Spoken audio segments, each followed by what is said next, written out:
Hi everyone, this is 10 and good morning from Brooklyn. Early morning here.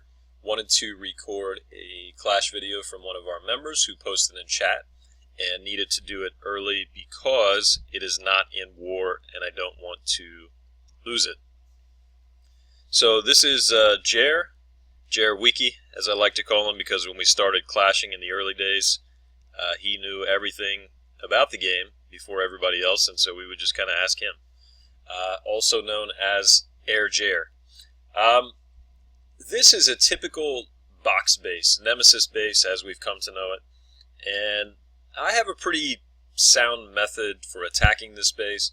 It's 7 golems, 15 wizards, kind of the same old boring thing that you just slop in at any 3 areas and then jump to the middle, and it's pretty effective.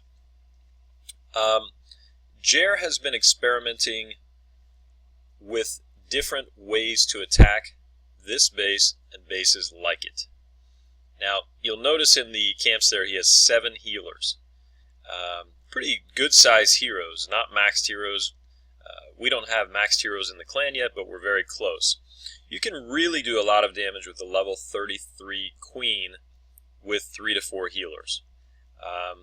You can really take down a lot of a base as long as you can avoid the infernos and keep your healers alive. So the other thing that you'll notice that's very different here is he has 14 wall breakers, and that is not typical when you're attacking a base like this because entry can be so difficult. But what that does is it allows you to have different types of spells.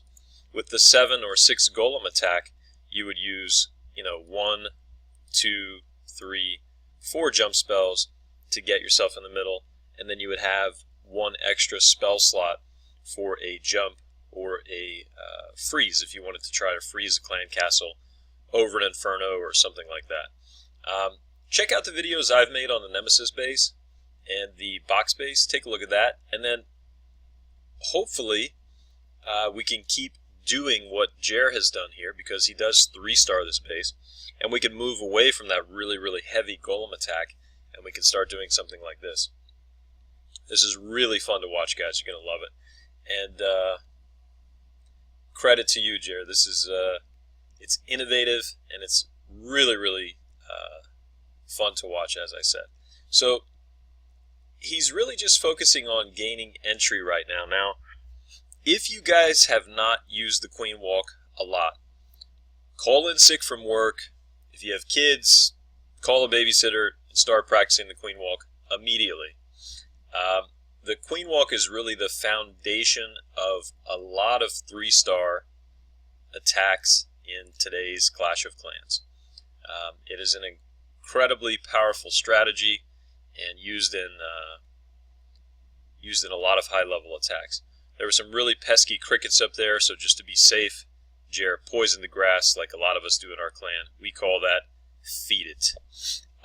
You'll see that Jer has gained entry with those wall breakers. Now, guys, that takes a lot of practice. Not everyone can do that. You really have to time your wall breakers. You really have to look at splash damage. You really have to pay attention to the pathing of the wall breaker. He has obviously, done this before and practiced a lot with that and really nailed it and had no trouble at all getting into the base in the areas that he wanted to. So I just sort of let this play out, and I'm going to go back through it one more time so you guys can look at some of the finer details. At this point, pretty much everything is down, and he's just going to walk and wrap the raid up. So we kind of know what's going to happen there. So let's go out of this. Let's go back into it. And I'm going to speed it up just a bit in the beginning, but we're really going to look at everything. So Queen Walk. Now I want to point out a few things to you guys. Notice something. He's sort of going on the corner, and he's attracted the mortar fire. He attracted the mortar fire before he released the wall breakers. That is key. You do not want to let your wall breakers get roasted there. So that's a great move. Second move, he went ahead and blew up this corner. Now he knew that this wizard tower was not going to reach that corner. In my opinion, that's a defensive error. If you took this wizard tower and put it right tight to that wall, you really can cover that corner. So that's a defensive error in my opinion. Obviously free building here. I am not a fan of free buildings ever. I don't think you should give away a single building.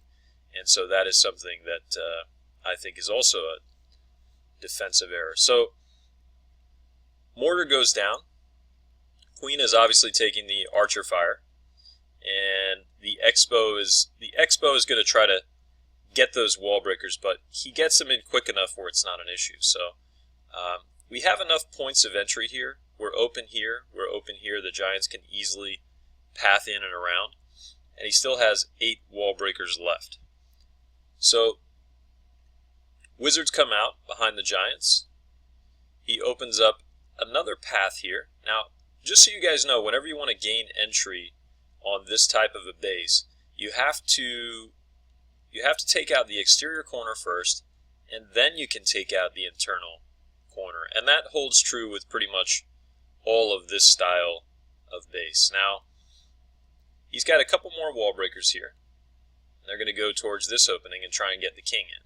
And what's happening is he has this big group of Giants that are going to bundle together, and that's okay because we're not facing the eagle, so we're not worried about that. So I'm going to pause just one more time, and I really want to focus on this because this is really a key to attacking this base, and that is gaining entry. So he blew up a pocket here, a pocket here, a pocket here to get some guys to clean, and a pocket here. And that's all because he timed the wall breakers appropriately. If you're paying close attention, you'll notice that I believe that Inferno could reach that corner. So he waited until the Giants soaked up those red beams so he could get those wall breakers in there. Now, the last wall breaker entry, and I said I was only going to pause one more time, but that is probably not true. The last wall breaker entry was here, and those guys came all the way from the edge, all the way to the interior, and he dropped a rage there. Now, even experienced attackers make this mistake, and I make it at times too, depending on the way the battle is going. You'll notice that Jer dropped the rage and did not use the king's ability. Something that I see happening very, very often is that people will drop a rage and use the king's ability, or use the king's ability and drop a rage. If you use your king's ability and you rage him, your king is not getting the benefit of the rage. You cannot stack his ability with a rage. So try to focus on your king's health. I know that you're not intending to waste the ability. Obviously, if he's dying, you do not want to let him die. You want to save that ability. You want to save him, so go ahead and hit the ability, even if he is under rage. But you're better off if you can use the rage and then the ability. You're going to get a lot more value out of your king. And so what's happening is we really just have a path of Giants. We have one Inferno down. The other Inferno is locked on to the king and those wizards. It went down because the queen was here shooting over the wall. Now, she's protected by healers. He's protected by some healers, although those 2 max Teslas and an archer tower plus a cannon are way too much damage. But that's okay. He cleans out the core. And that really is key, right? Once the core is gone, the queen does not really have to worry about taking fire from a compartment that she cannot reach. So now, if you look at what's happened here, she can just walk all the way around. She has a nice path. Now, level 30, level 35 queen can take on 2-point defenses and not really worry about going down. So you see really the only dangerous point is going to be about right here if that cannon engages. But that cannon went down, so it's still at this point basically a free walk. She may have this archer tower and this cannon engaged. Now her range is too far, so she's going to take that down. So she's in no danger whatsoever at this point, and it's just a matter of time before everything goes down. This was not a fluke. Jer has been practicing this, and the idea of the 7 healers is that you have healers on the pack of Giants. You use the freeze spells when the Infernos engage so that the Giants continue to be healed. You use wall breakers to break into the base so you have enough spells in order to freeze those Infernos. And of course you use your rage whenever you need the most DPS impact to make your way through the core.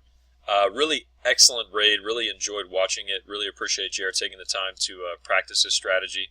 Maybe we'll try using it in war and see how it goes. Always fun to bring you guys videos, and really fun to talk about new strategies. So like, subscribe, comment, feel free to stop by the clan. It's adult attack. There's an exclamation point between adult and attack. And like I said, good morning everybody, and build a stronger clan, one raid at a time. Thanks, Jer.